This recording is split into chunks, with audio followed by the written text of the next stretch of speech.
triad-based D shapes, you got major, minor, and minor flat 5. Let's pick a root note on the D string, 10th fret, that's your C, and 2 whole tones up from that you got the 3rd, in this case the major 3rd. There's your 5th on the G string, so there's your first triad, you have 2 octaves. And the second one will be, so 10 on the D, 14 on the D, 12 on the G, 13 on the B, 12 on the high E, and 15 on the high E. So it's root, 3rd, 5th, root, 3rd, and 5th. C major. Okay, the minor version, you just lower your major 3rd a half tone to the minor 3rd, so from E to E flat, use this finger. There's your 5th again, it stays the same. And you got the root again on the 13th fret, and your minor 3rd, E flat again on the high E string, and the 5th on the 15th fret of the high E. So that's C minor. And for C minor flat 5, you just lower the 5th. So that's this one here from G to G flat. And the same thing here from G to G flat, and then you get C minor flat 5.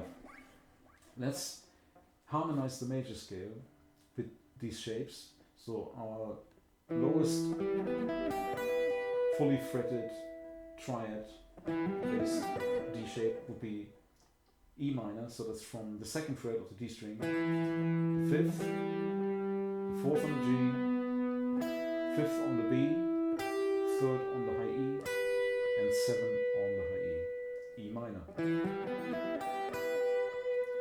A half tone up from that, you got F, your next root note, and you got the major shape, so that's 3, 7, 5, 6, 5, and 8.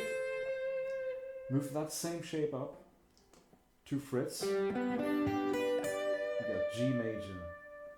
2 frets up from that and the minor shape, A minor. Another 2 frets to B and the minor flat 5 shape. So that's 9, 12, 10, 12, 10, and 13. B minor flat 5. And you're on C major, D minor from the 12th fret, the minor shape, and move that shape up to 2 frets, and you're back on E minor. And I could carry on with F major, and so on. Okay, one good way of practicing these is you play ascending in one position and descending in the next, and so on.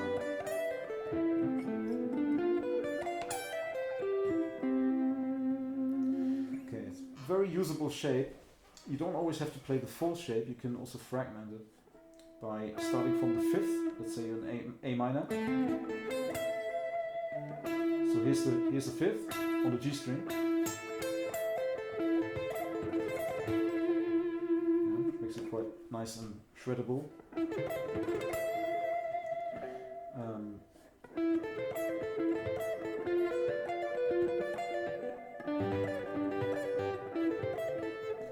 And then you just come up with little chord progressions.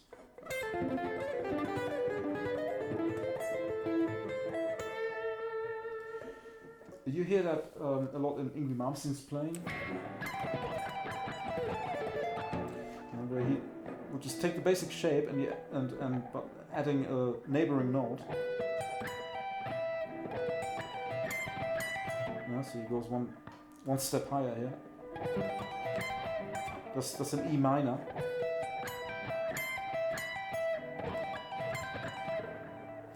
Okay, and or Vinnie Moore does the same kind of thing.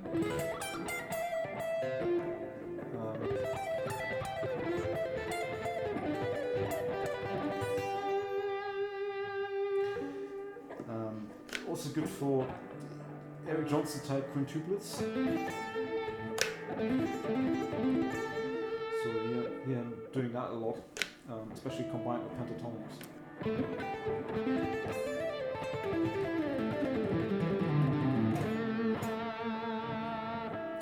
You can also sequence it.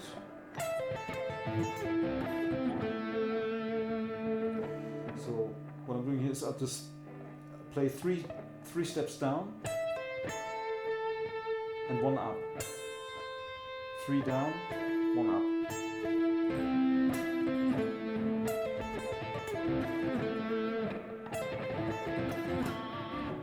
And you can do the same thing, ascending.